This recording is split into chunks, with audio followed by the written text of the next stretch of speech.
আবার পড়ি কার চিহ্ন। আকার, রস্যিকার, দীর্ঘইকার, রস্যুকার, দীর্ঘকার, রিকার, একার, ঐকার, ওকার, ঔকার।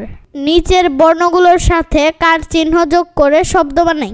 যেমন ক, কয়াকার কা, বরিকার জ, জয় রসিকার জি, ত, তয় দীর্ঘিকার থি, প, পয় রস্যকার পু, ম, ময় দীর্ঘকার মু।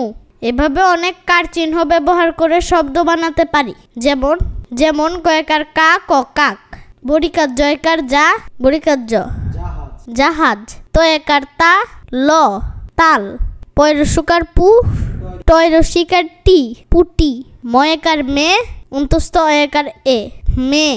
শব্দ পড়ি। কৃষি, তৃণ, কৃষক, মসৃণ, মেঘ, ছেলে, মেয়ে, সেপাই, শৈবাল, তৈরি, বৈশাখ, শৈশব, ভোর, মোরগ, খোকন, ঠোঁট, পোষ, মৌমাছি, নৌকা। এই শব্দগুলো আমাদের সাজিয়ে লিখতে হবে।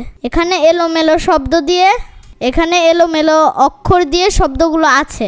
এই অক্ষরগুলো সাজিয়ে অর্থবোধক শব্দ তৈরি করতে হবে। যেমন এখানে আছে শাখো, এখানে হবে খোসা।